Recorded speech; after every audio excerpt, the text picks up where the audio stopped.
गौतम बुद्ध ने बताए बेचैन मन को शांत करने के तरीके। इन 6 चरणों को समझें तो आपके बस में होगा मन। पहला चरण। एक बार एक व्यक्ति गौतम बुद्ध के पास गया और पूछा कि मन को नियंत्रित करने का पहला चरण क्या है। बुद्ध कहते हैं अपने मन को समझने का पहला चरण है इसके द्वारा दिए गए लालच की व्यर्थता को देखना समझना। दरअसल जब मन अनशांत होता है तो कई तरह के लालच देता है और जिसने मन द्वारा दिए इन लालचों को पहचान लिया, समझ लो कि उसने मन को समझने का पहला चरण समझ लिया। फिर व्यक्ति बुद्ध से पूछता है कि लेकिन हमें यह कैसे पता चलेगा हमारा मन हमें लालच दे रहा है और वह लालच व्यर्थ है।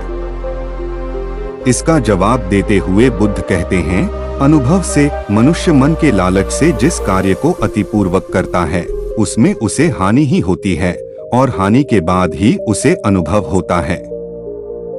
जैसे जिसने वास्तव में यह देख लिया कि नशा करना केवल दुख है, वह नशा मुक्त होना शुरू कर देगा। वहीं जिसने जान लिया कि ईर्ष्या से खुद का नाश होता है, वह ईर्ष्या से मुक्त हो जाएगा। मन को समझने का यही पहला चरण है। मन को जानने का दूसरा चरण। व्यक्ति बुद्ध से पूछता है यदि व्यक्ति पहले चरण से यह जान जाता है कि वह मन द्वारा दिए लालचों के कारण दुखी है तो फिर दूसरा चरण क्या है।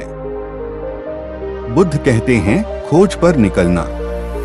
दूसरे चरण के लिए ऐसे व्यक्ति की खोज पर निकलना होगा जो पहले ही अपने मन को जानकर इससे मुक्त हो चुका है। दरअसल एक ऐसा ही व्यक्ति तुम्हारा मार्गदर्शन कर पाएगा। मन को जानने का तीसरा चरण। व्यक्ति कहता है कि लेकिन ऐसे व्यक्ति की पहचान कैसे होगी। बुद्ध कहते हैं यही तीसरा चरण है। सुनना ही अपने मन को समझने का तीसरा चरण है। व्यक्ति कहता है क्या इसे देखकर पता नहीं किया जा सकता। बुद्ध कहते हैं देखने में कोई व्यक्ति बहुत शांत और अच्छा लग सकता है, लेकिन उसके मन के भीतर क्या है यह उसके शब्दों से ही पता चल सकता है। लेकिन किसी की बातों पर तब तक विश्वास नहीं करना चाहिए जब तक कि वह तुम्हारे विवेक की कसौटी पर खरा न उतरे। मन को जानने का चौथा चरण। गौतम बुद्ध कहते हैं कि कर्म ही मन को समझने का चौथा चरण है। खुद को जानने के लिए सही दिशा में कर्म करना जरूरी है, लेकिन कर्म करते हुए व्यक्ति हर बार 2 गलतियां करता है। पहली गलती यह कि शुरुआत ही नहीं करना और दूसरी गलती यह कि पूरा रास्ता तय न करना।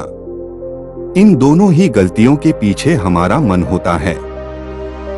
व्यक्ति अपने कर्म को पूरा इसलिए नहीं कर पाता क्योंकि वह सोचता है कि मैं कल से शुरुआत करूंगा तो कोई यह सोचता है कि मैं असफल हो जाऊंगा। इन गलतियों का मुख्य कारण है जागरूकता की कमी। इसके बिना मन व्यक्ति को सही दिशा में चलने ही नहीं देता। मन को जानने का 5वां चरण। गौतम बुद्ध कहते हैं कि मन को जानने और समझने का 5वां चरण है जागरूकता। इसीलिए हर कार्य को जागरूकता के साथ करें। बिना जागरूकता के साथ किया गया कार्य या फिर जिया गया क्षण मृत्यु के समान है।